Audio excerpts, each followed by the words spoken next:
Once upon a time, consoles would get cheaper as the generation progressed. You would typically get a slim model of a console or some redesign, and it would be sometimes even half the cost, right? That's not the case anymore. Um, I'm not going to jump into the news, I guess, of the price increases from Xbox. I'm sure PlayStation will be uh, right behind them here pretty soon. But I wanted to just take a moment because I am currently in the market for an Xbox. I recently sold my Series X and my PS5 to upgrade to the PS5 Pro. And I don't regret that one bit at all. But I do wish there was a way I could have done that without selling the Series X that I had specifically. It is what it is. I'm happy, really. Like I genuinely think the PS5 Pro is a great system. But money's tight. A lot of games coming out, so Game Pass is kind of calling my name in that way. And for the time being, I've been borrowing my son's Series S anytime a new game comes out that I want to try out. But kind of wanting to get back with the Series X and kind of get the functionality, of course, with backwards compatibility and everything like that. So I decided to start looking around. Conveniently at the worst time because the price increases, but I want to go ahead and just I got my computer here and I'm gonna look at something that just kind of blew my mind for some reason. Okay, check this out. So I went to Xbox's website to start off, just as a baseline, right? I was like, let's just see what Xbox has to offer, specifically with their refurbished line. In case you didn't know, every company, Apple, Nintendo, Sony, Xbox, HP, every company that exists, for the most part, obviously that's a blanket statement, they offer certified refurbished typically. So I'm on their website here, and I'm looking at it, right? They have a Xbox Series S certified refurbished. Now, the price just went up to $380 to buy that brand new for the 512 gigabyte model. The 1 terabyte model, I think, is like over $400. So I'm like, okay, let me just use that as a baseline here. 512 gigabytes for an all digital Series S, $330. Okay, now that's not terrible considering the price is 380. I mean, that's, $50 off, sure. But it's really bad when you think that the Series S has been $300 this whole time. So that kind of sucks.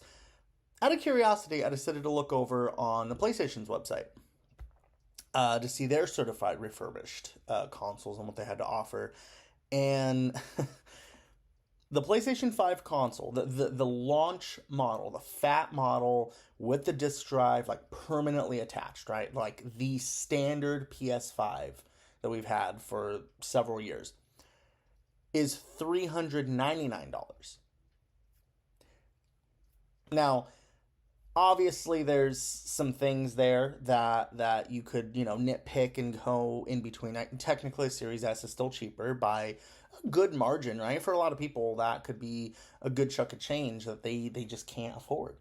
Right? To go from 330 to 399, that's maybe out of their stretch there.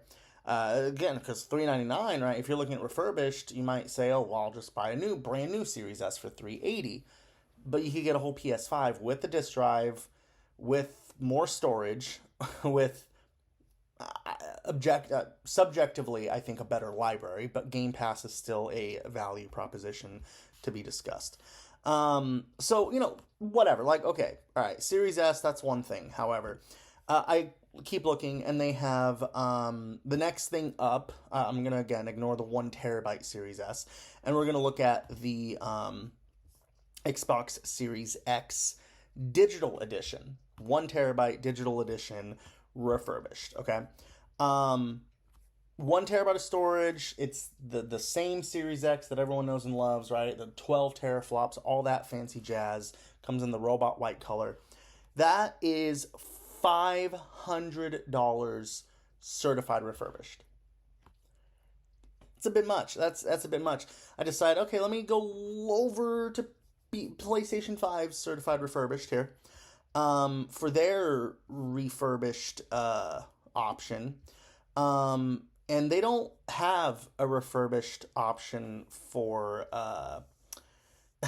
for the slim models.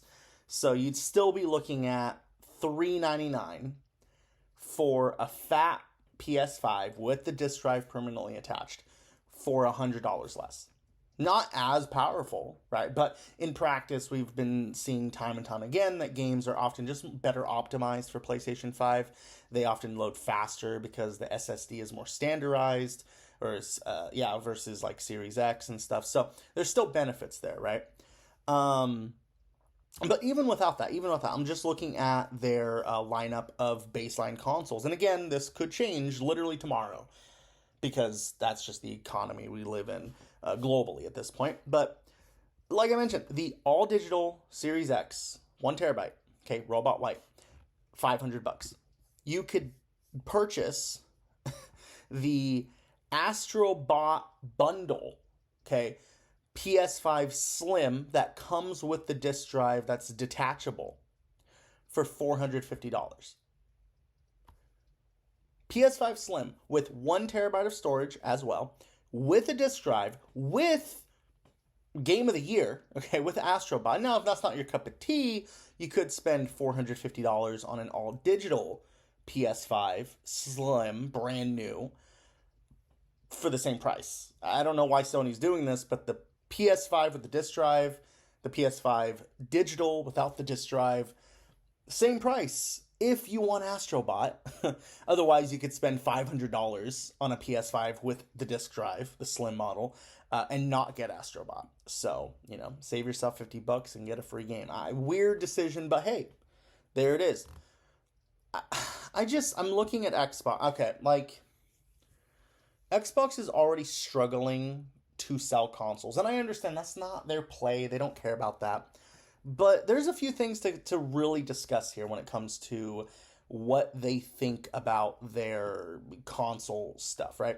Because, first off, Game Pass is their bread and butter. That is their business model at this point. That's all they care about. And I get that. I completely understand. I think it's a great value proposition for consumers. But there's also been some statistics that have come out proving that subscriptions across the board, right, just subscriptions like in general, have kind of plateaued. They're not growing. So, there's going to be this sunk cost fallacy of like, how much more do we put into this versus what are we going to get out of it? The last spike of new subscribers we saw was when Black Ops 6 came to Game Pass. Hasn't really been anything else like that since. Now, potentially, the next Call of Duty going into Game Pass could offer the same kind of situation, but we don't know. So, with that aside, another point is over 70%. Okay, now, this is a little outdated information. I don't know I haven't looked it up specifically if there's new and updated number. So, if you know, let me know in the comments. But over 70%, last I checked, of Game Pass subscribers are subscribed via console. So there's this catch-22 now where Xbox is presumably, right, every single thing Xbox is doing at face value tells me as a consumer they don't care about the console. I should not care about the console. I can subscribe to Game Pass and play my games on my phone, on my MacBook, on my smart TV, on a tablet, on a PC handheld. I have an Xbox in multiple different form factors. But it's not really an Xbox because it's all typically cloud streaming. And the handheld PC thing, that's just PC Game Pass, realistically. Like, we're not talking about really the same thing there. Because there's a big discrepancy between the libraries on PC Game Pass versus console Game Pass. A lot of overlap, for sure. I'm not saying that it's like the library sucks, but there is a line of great titles that are only accessible on one side or the other. But I digress on that. The point I'm trying to make here is you have this business model where you want more and more subscribers, but Game Pass needs to be anchored to something at its core, right? Game Pass needs to have that machine that is the go-to to access it. Unless they hope to put Game Pass on PlayStation or Nintendo Switch, which doesn't really make sense for either party. That's just my opinion based on what I've looked into, but maybe you think differently. But in my opinion is it doesn't make sense for PlayStation to have Game Pass on their console, and it doesn't make a lot of sense for Xbox to put Game Pass on PlayStation, because at this point, and to just to focus more on Xbox here, at this point, games like Indiana Jones and Forza Horizon and Doom and Call of Duty, they are subsidizing Game Pass for Xbox gamers by being on PlayStation, right? There's memes about it. That's what Xbox fanboys will rant and rave all day long is you're paying for my games, basically. Like that's the running joke. And 100%, like there is some merit to that. Like, whatever sales Xbox loses on their own console, they are making up for that to some extent on PlayStation. But there's also an issue there because they're not getting that full amount of money. PlayStation takes a 30% cut of that money, right? They have to get paid too. So it just becomes this cyclone of like, the solution was to just cut development costs. And I'm not saying fire people. I'm saying genuinely find a way to make good games without the inflated six-figure budgets. That would have been the solution all along, right? Because Xbox now has the games. They have games to sell you. Clearly the best-selling games, because games that are coming from them to PlayStation are topping the charts every single week on the PlayStation Store. Right? Indiana Jones, Forza Horizon 5, Minecraft, Call of Duty, these are all owned by Xbox. And they're always in the top selling charts on PlayStation. So clearly the games are good, right? The problem is the console isn't. And that has its own issues, its own history. There is some merit to losing Xbox One was a very important, generation to lose. But also I kind of call bullshit on that. I feel like there's a very easy way, a very good way to just jump back from that.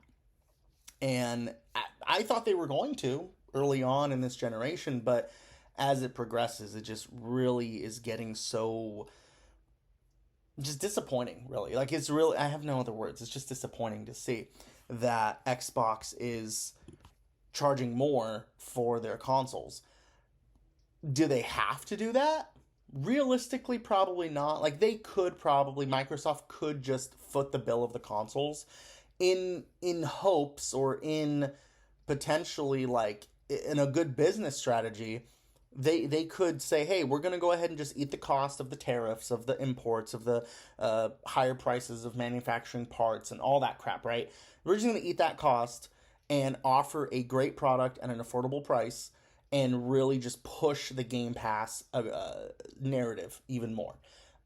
Really just push that more and more and attach it to the console, so the console kind of, again, it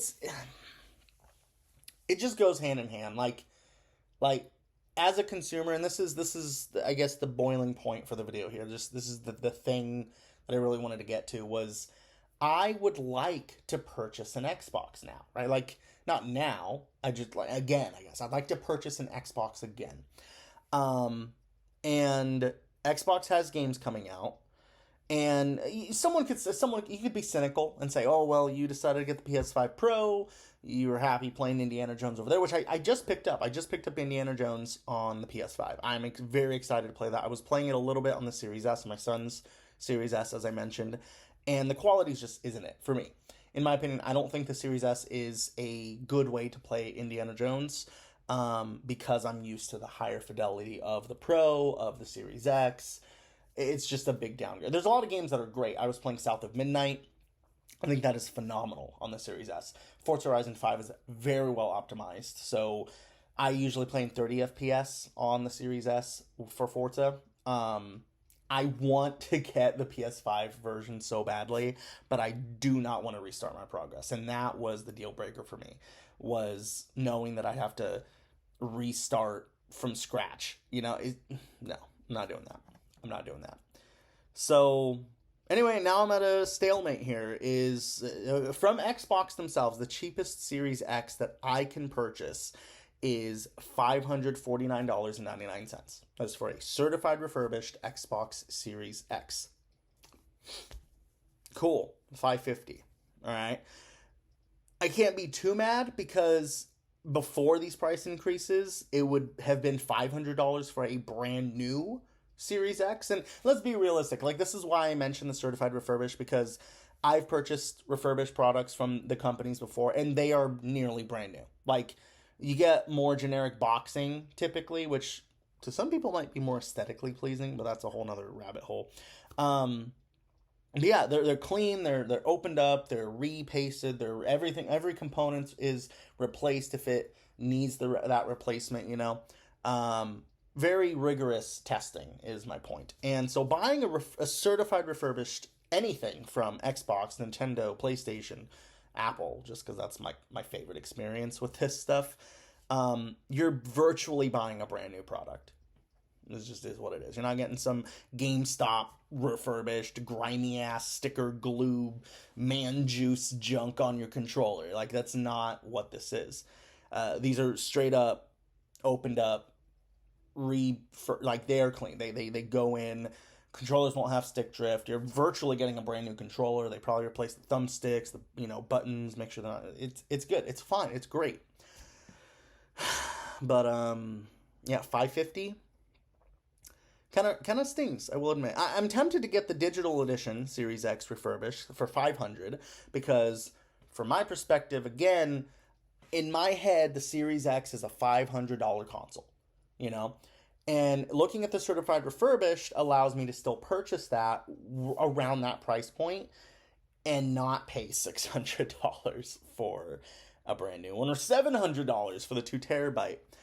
Which they do have also refurbished, by the way. The 2 terabyte Galaxy Black Edition is $680 certified refurbished, but it's out of stock, so not an option. So is the Black Series S, with I think was the 1 terabyte. That one's $300, also out of stock. So anyway, I'm gonna wrap this up. It's a weird situation we're in, but honestly, like, if you're watching this video in a way of like, I want to know what I should do, maybe you don't have a console, maybe you're still looking to upgrade, buy the PS5 Pro if you can. Like, honestly, $699 when the Series X, you know, their top dollar, I think $730 is what they're charging for their top thing. But even $599 for the Series X, like, pay the extra 100, get the Pro. You'll be future proof for the next probably 8 to 10 years. I know the PS6 is around the corner. Look at the PS4. Look at the PS4 and where it is now, right? It's still getting some support, but Sony's mostly dropped it now, 5 years in. That came out in 2013. It is 2025. You buy the PS5 Pro now, if you're not going to get caught in the FOMO of the PS6, you will be happy with the Pro for until probably 2035. Like, that's the reality. Otherwise, yeah, go on, get a refurbished series or PS5. Again, you can get the fat model with the disc drive for $400, which sounds insane, and it's going to be virtually brand new. As for Xbox, I don't know. I would like to know your opinions on what I should do. There is Marketplace. There is Facebook Marketplace. There is eBay, which is more or less just the same when it comes to these pricing from what I've looked at. So Marketplace seems to have a lot of Series X's for about $350, but of course they're going to have dings and scratches and stickers. So many stickers. Smoke. There was a Series S someone was offering for $150, mind you. $150 for a Series S. But that thing was yellow. And not like sun-bleached yellow. It was like cigarette smoke yellow, you know? Not a fan. So yeah, I'm at a little crossroads here. Especially because the Switch 2 is basically around the corner. Virtually here. And that is $100. Actually, $500 for the Mario Kart bundle versus this $550 refurbished Series X. Yeah. Anyway, Thanks for watching. Let me know your thoughts in the comments below, and I will catch you in the next one. See ya.